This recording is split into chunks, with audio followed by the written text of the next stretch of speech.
El lunes pasado, la nación isleña de Cuba quedó repentinamente sumida en la oscuridad. Esta es la primera vez en las últimas semanas que toda la red eléctrica de Cuba colapsa por completo. Y también es la peor de todas, debido a los apagones consecutivos causados por las restricciones de Estados Unidos y la llegada tardía del petróleo, sin ninguna advertencia y sin que hubiera un gran problema previo en el sistema eléctrico de Cuba.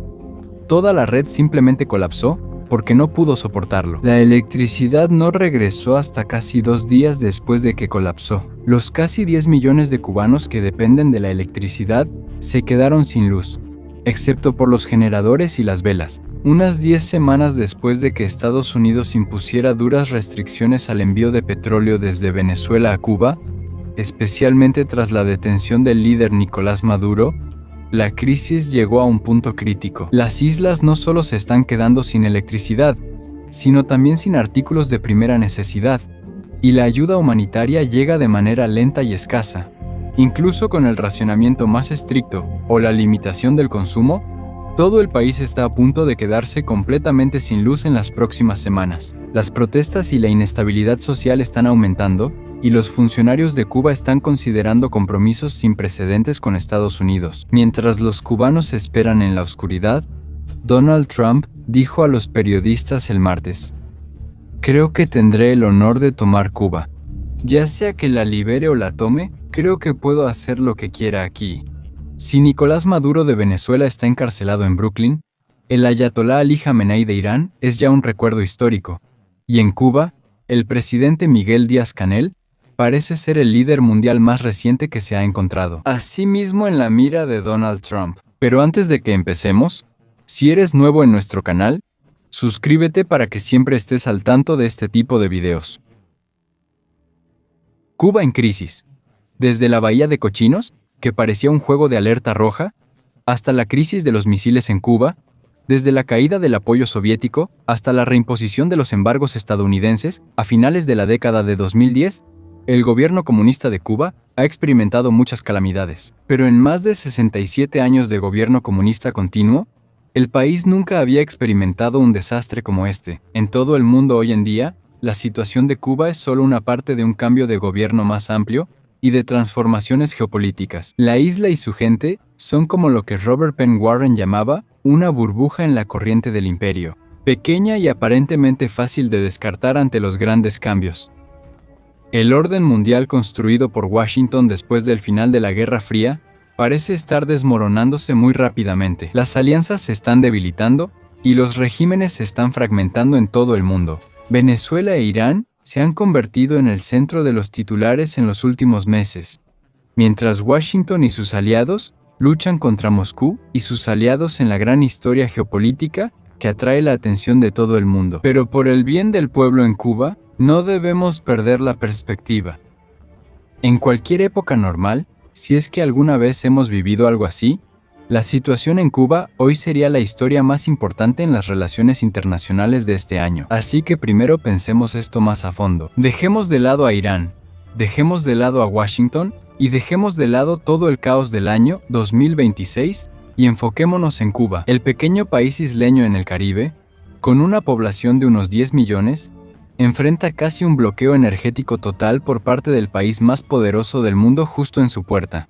Después de décadas de una coexistencia difícil pero manejable, y sin una amenaza inmediata real que justifique tal acción, Washington eligió este momento para intentar derrocar al régimen en Cuba mediante presión. El bloqueo se hizo posible gracias a la intervención de Estados Unidos en Venezuela este enero, donde las fuerzas estadounidenses sacaron del poder al presidente de Venezuela, Nicolás Maduro, según lo ordenado por Washington. La salida de Maduro debilitó la estructura que suministraba petróleo a Cuba, ya que Venezuela es la principal fuente de suministro de petróleo para la isla. Bajo la nueva situación, Venezuela, con su gran reserva de petróleo, está bajo el control de facto de Estados Unidos, por lo que Washington puede usar el flujo de petróleo venezolano para ejercer una enorme presión contra Cuba. La Habana solo obtiene aproximadamente el 40% de sus necesidades energéticas de su propia producción de petróleo y gas natural, e importa el resto, la mayoría de esto, desde Venezuela. Debido a que históricamente Cuba no ha tenido mucho dinero, y porque incluso antes de la intervención ya había una gran necesidad de la ayuda que Cuba podía ofrecer, los dos países llegaron a un acuerdo. Venezuela proporciona combustible a cambio de servicios de los cubanos, pero cuando Estados Unidos entró en Caracas e impuso restricciones al envío de petróleo, ese acuerdo se rompió fácilmente. Además de eso, hay un bloqueo que impide la entrada de otras fuentes de energía a Cuba, utilizando el poder militar y diplomático tan fuerte de Washington que La Habana, Cuba, prácticamente no puede hacer nada, contrarrestarlo de cualquier manera significativa. Actualmente, Cuba no tiene la capacidad de cambiar su situación, ni dentro del país, ni con la ayuda de otros países que puedan tener un impacto suficiente. Las Fuerzas Armadas de Cuba están obsoletas y no pueden contrarrestar no solo la presencia militar y el poder que Estados Unidos muestra en la región, sino también la fuerza abrumadora que existe en el territorio continental de América. Cuba está tan cerca de Florida que los aviones de combate pueden salir de ahí y lanzar bombas sobre el Palacio Presidencial sin siquiera necesitar reabastecimiento o tanques de combustible adicionales. A pesar de la simpatía que muestra Rusia, no están dispuestos ni tienen la capacidad de obligar a Estados Unidos a poner fin al bloqueo energético. Aunque un petrolero con bandera rusa llegó a Cuba esta semana en respuesta a la crisis, todavía existe una gran posibilidad de que las fuerzas estadounidenses intercepten o detengan a otros barcos que estén en camino antes de que lleguen a la isla, si es que logran llegar a tiempo. Por su parte, China ha exportado equipos solares a Cuba en los últimos años, y esto ha ayudado a desarrollar los sistemas de energía renovable del país, pero tampoco están tan dispuestos a intervenir directamente como lo hace Rusia. En América Latina, también hay muchos países que parecen no poder actuar con libertad. Por ejemplo, mientras se veía que México enviaba más de 2.000 toneladas de ayuda alimentaria a Cuba el mes pasado, los líderes entienden que si se oponen aún más a Estados Unidos, podrían enfrentar graves sanciones económicas, medidas diplomáticas o incluso una posible acción militar bajo la administración de Donald Trump. Algunos grupos humanitarios de América Latina y Europa, en su mayoría organizaciones de izquierda, han comenzado a organizar envíos de ayuda más pequeños. El primero de estos llegó el 18 de marzo, pero son pequeños en comparación con la verdadera magnitud del apoyo que necesita Cuba, y no incluyen lo más importante, el combustible que La Habana necesita. Mientras se publica este episodio, Cuba ya lleva más de 3 meses sin ningún envío grande de combustible. No ha entrado ningún cargamento de combustible debido al bloqueo de facto de los suministros de... En Washington, el objetivo de los funcionarios estadounidenses es claro. El gobierno comunista de Cuba, que durante más de medio siglo fue liderado por Fidel y Raúl Castro, y ahora por Miguel Díaz-Canel, debe caer y no se le debe permitir permanecer en el poder. Donald Trump ha mostrado su interés personal en este proyecto de Estados Unidos respecto a Cuba, donde una vez dijo que sería un honor para él tomar Cuba, pase lo que pase.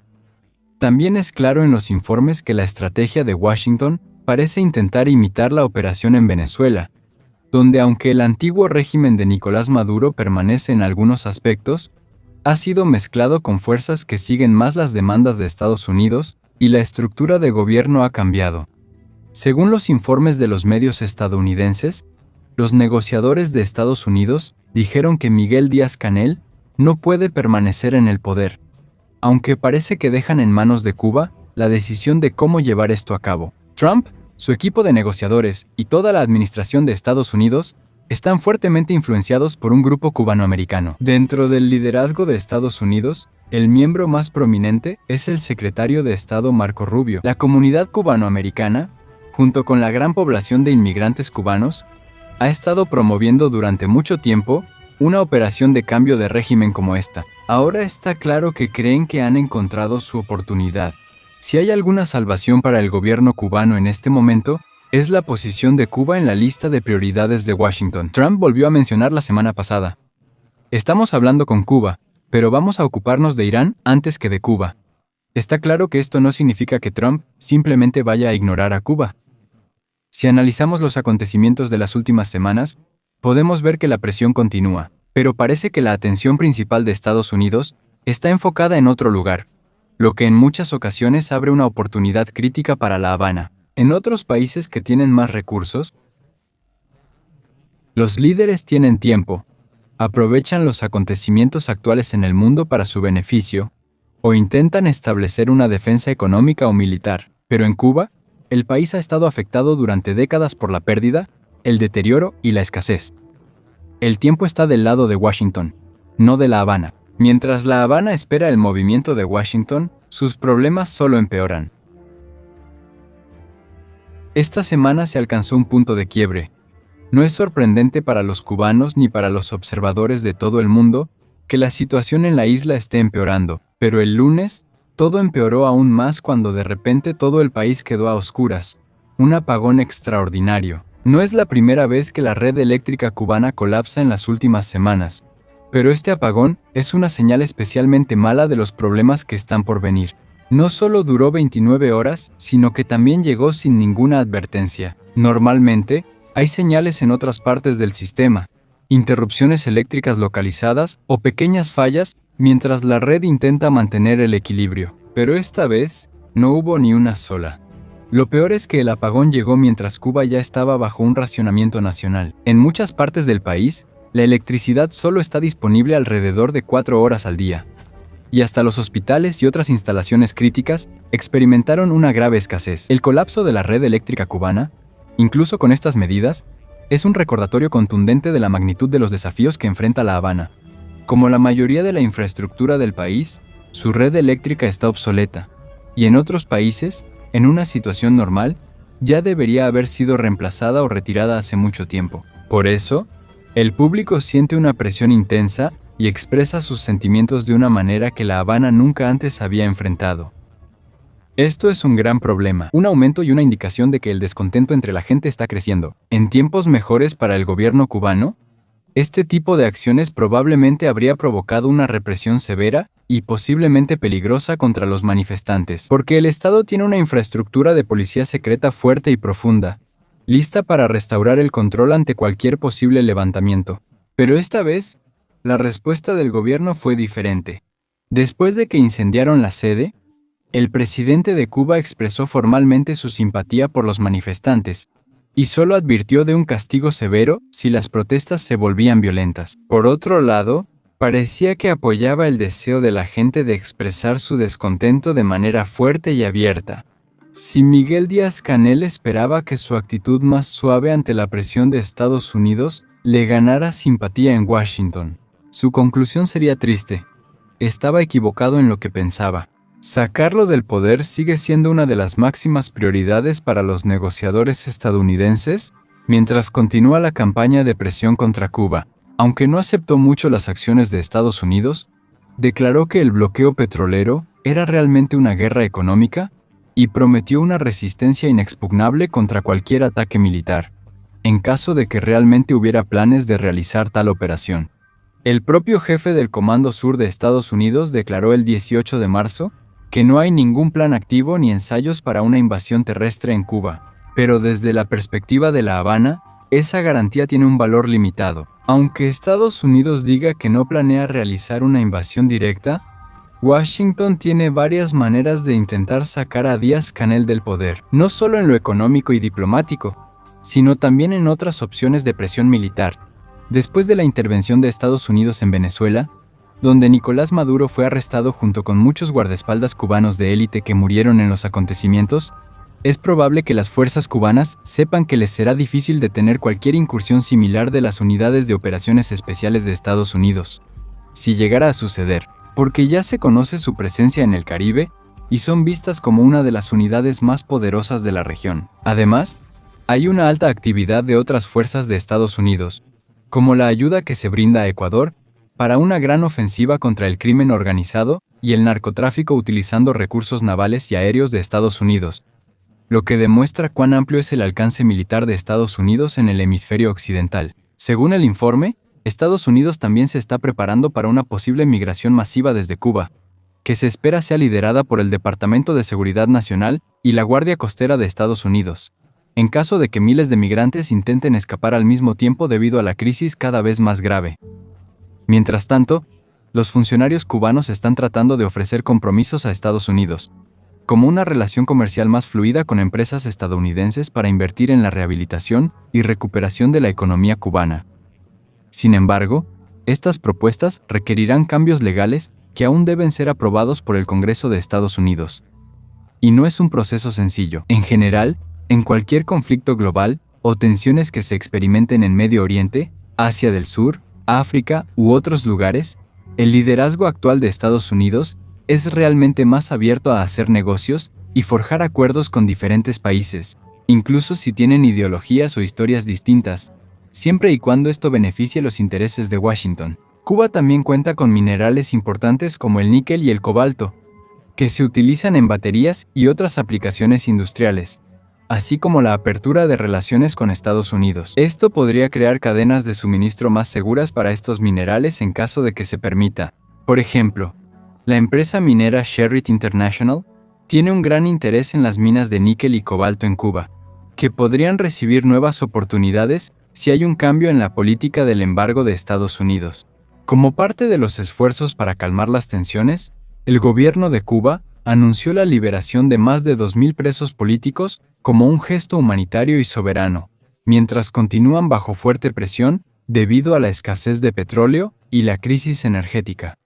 Además, Cuba anunció reformas económicas en marzo de 2026 que permiten a los cubanos que viven en el extranjero, especialmente en Estados Unidos y otros lugares, invertir y tener negocios en la isla, abrir cuentas bancarias en dólares y acceder a tierras para actividades productivas. Esto ha sido llamado un momento de perestroika para la economía del país, que ya se había debilitado debido a los apagones y la escasez. Esta medida podría atraer a la diáspora cubana y a los exiliados en Estados Unidos a apoyar una resolución negociada, ya que abre nuevas oportunidades económicas y un arreglo en las relaciones entre ambos países. En cuanto a cómo podría verse lo que llaman una transición gestionada, no es necesario que Cuba abandone completamente el comunismo para tener una relación económica cercana y dinámica con Estados Unidos, como sucedió en Vietnam, un país que ha estado mucho tiempo bajo el gobierno comunista de un solo partido y que ahora es un aliado económico cercano de Estados Unidos en la región del Indo-Pacífico. Mientras tanto, hay conversaciones en las negociaciones sobre la posibilidad de que surja un candidato que herede el liderazgo bajo una relación más cercana con Washington. Entre los posibles líderes está uno de los nietos de Raúl Castro, quien forma parte del equipo de seguridad de su abuelo y tiene vínculos con intereses militares y económicos en el país, aunque esto no ha sido confirmado oficialmente por los principales medios de comunicación. Esta propuesta es parte de un enfoque de Washington que anunció una reforma integral del liderazgo en Cuba como respuesta a la declaración del senador Marco Rubio de que su economía no está funcionando. Tienen problemas y los líderes no saben cómo solucionarlos, así que necesitan tener gente nueva en el liderazgo. Sin embargo, la intención de Estados Unidos no es solo un simple cambio de régimen, sino que está más enfocada en cómo establecer un gobierno que esté más alineado con los intereses de Estados Unidos. Esta diferencia puede causar problemas a corto plazo, especialmente para las comunidades cubanoamericanas en el sur de Florida, que han estado pidiendo un cambio democrático en Cuba durante mucho tiempo, y que todavía tienen familiares y propiedades relacionadas con la isla. Muchos de ellos creen que la administración de Trump no debería dejar ninguna parte de la política comunista ni a ningún miembro de la familia Castro en el poder debido a su historial de querer ver un verdadero cambio en Cuba. Estas son comunidades que todavía tienen reclamaciones de tierras en Cuba, cuyos intereses están ligados a la idea de una liberación postcomunista y que aún tienen familias esperando un cambio. Si este tipo de reforma más amplia es posible, o si traerá más riesgos o beneficios para el pueblo de Cuba a largo plazo, esa es una pregunta aparte. Y las decisiones de Washington sobre cómo equilibrar esos riesgos serán, en última instancia, las que determinarán el futuro de Cuba.